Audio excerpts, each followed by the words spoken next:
Hi സുഹൃത്തുക്കളെ, ഇതാണ് gear പശു.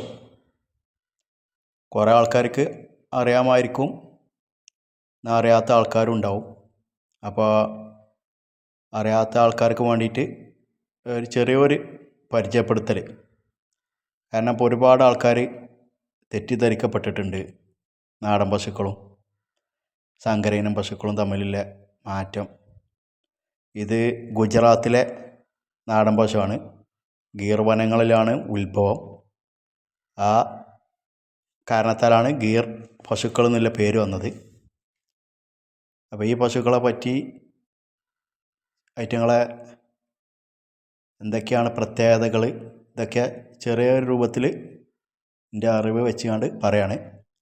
ഇത് ഞാൻ പറയാനുള്ള പ്രത്യേകിച്ച് കാരണം, ഇപ്പോൾ നമ്മുടെ നാട്ടിലെ ഡോക്ടർമാർക്ക് തന്നെ ഈ നാടൻ പശുക്കളെ പറ്റി വലിയൊരു ഐഡിയ ഇല്ല.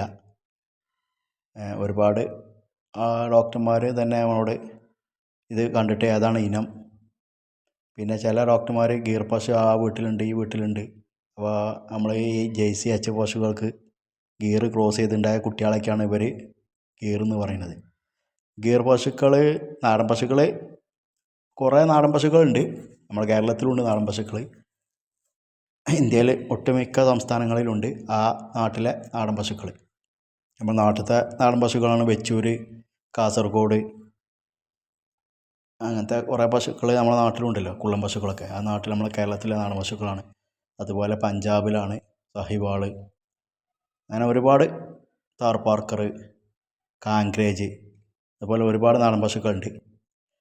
ഇപ്പോൾ ഈ കാണുന്ന പശു ഇത് കണ്ടില്ലേ, ഇതൊരു ഗിയറിൽ ക്രോസ് ആയൊരു പശുവാണ്. നമ്മുടെ നാട്ടിലെ പശുവിനെ ക്രോസ് ചെയ്ത പശുവാണ്. ഇതാണ് ഒറിജിനൽ ഗീർ പശു. ഇത് നമുക്ക് കാണുമ്പോൾ തന്നെ ഒരു മാറ്റം നമുക്ക് മനസ്സിലാവും. മറ്റു പശുക്കളിൽ നിന്നും നല്ലൊരു മാറ്റമുണ്ട്. പിന്നെ ഒരുവിധം ഇതിനെപ്പറ്റി അറിയാത്ത ആൾക്കാർക്ക് പശുക്കൾ പറഞ്ഞാൽ എല്ലാം പശുക്കളെ കാരണം. അപ്പോൾ ഇതാണ് നമ്മളെ നാട്ടിലെ പശുവിന് ഗീർ കുത്തിവെച്ചുണ്ടായൊരു പശുവാണിത്. അപ്പോൾ ഇത് രണ്ടും തമ്മിൽ മാറ്റങ്ങൾ നല്ലോണം ഉണ്ട്. ഇത് കണ്ടാലും ചില ആൾക്കാർ ഗീർ പശുവാണെന്ന് പറയും, പക്ഷെ ഇത് ഗീറല്ല. ഇത് സങ്കരയിനം പശുവിന് ക്രോസ് ചെയ്തുണ്ടായ ഒരു പശുവാണ് ഈ കാണുന്നത്. ഇതിനുണ്ടാവും ചെറിയൊരു രൂപത്തിൽ അമ്പ്, പക്ഷെ ഇത്ര അമ്പ് ഉണ്ടാവില്ല. ഇതാണ് ഒറിജിനൽ ഗീർ പശുക്കൾക്ക് ഇതുപോലെ അമ്പുണ്ടാവും. അതുപോലെ ചെവിക്ക് ഇതുപോലെ മടക്കുണ്ടാവും. ചെവി നല്ലോണം തൂങ്ങി താന്നു നിൽക്കും. അതൊരു പ്രത്യേകതയാണ്. അതുപോലെ കൊമ്പ് അടിയിൽ നിന്ന് മേലേക്ക് വളഞ്ഞിട്ട് ഉണ്ടാവും കൊമ്പ്. ഫസ്റ്റ് എന്തായാലും കൊമ്പ് താഴത്തേക്ക് കയറാൻ വരിക. അതുകൊണ്ട് തന്നെ ഇവർ നെറ്റി നല്ല കെർവായിട്ട് വളഞ്ഞിട്ടുണ്ടാവും. അത് ഗീർ പശുക്കൾക്കുള്ളൊരു പ്രത്യേകതയാണ്. അമ്പ് എല്ലാ നാടൻ പശുക്കൾക്കും അമ്പുണ്ടാവും. അതുപോലെ പുക്കിൾ തൂങ്ങിയിട്ടുണ്ടാവും ഗീർ പശുക്കൾക്ക്.